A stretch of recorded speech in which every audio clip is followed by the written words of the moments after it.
ইরানে এবার নতুন প্রজন্মের আকাশ প্রতিরক্ষা ব্যবস্থা উন্মোচন, আর এতে শঙ্কিত ইরানের শত্রু দেশগুলো।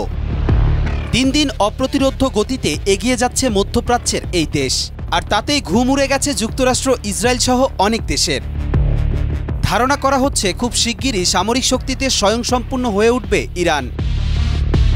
এতমাদ নামক নতুন ব্যালিস্টিক ক্ষেপণাস্ত্র উন্মোচনের পাশাপাশি 2 ফেব্রুয়ারি এক নতুন প্রজন্মের আকাশ প্রতিরক্ষা ব্যবস্থা উন্মোচন করেছে ইরান। এদিন তেহরানের ইরানের প্রতিরক্ষা মন্ত্রণালয়ের ক্ষেপণাস্ত্র অর্জন সংক্রান্ত প্রদর্শনী পরিদর্শনের সময় প্রেসিডেন্ট মাসউদ পেজেশকিয়ান নতুন প্রজন্মের এই বাফার 373 আকাশ প্রতিরক্ষা ব্যবস্থা উন্মোচন করেন।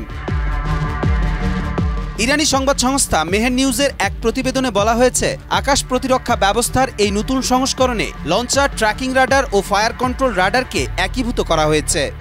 পূর্বের সংস্করণে বাফার 373 লঞ্চারগুলোর নিজস্ব রাডার ছিল না, তবে এই নতুন উন্নত সংস্করণে প্রতিটি লঞ্চার স্বাধীনভাবে শত্রুর লক্ষ্যবস্তু শনাক্ত ও মোকাবেলা করতে সক্ষম হবে। প্রতিটি বাফার 373 লঞ্চার একটি স্বয়ংসম্পূর্ণ শনাক্তকরণ রাডার ও 6টি ক্ষেপণাস্ত্র লঞ্চার সহ সজ্জিত। ধারণা করা হচ্ছে নতুন এই লঞ্চার ব্যবস্থার সংযোজনের ফলে এই প্রতিরক্ষা ব্যবস্থার আক্রমণ সক্ষমতা ব্যাপকভাবে বৃদ্ধি পাবে। নতুন প্রজন্মের বাফার 373 বিভিন্ন দিক থেকে আগের সংস্করণের তুলনায় আরও আধুনিক ও শক্তিশালী করা হয়েছে বলে জানানো হয়েছে।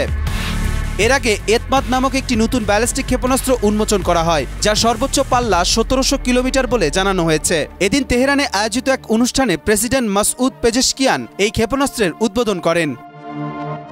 কবির চৌধুরী জয়, মাই টিভি।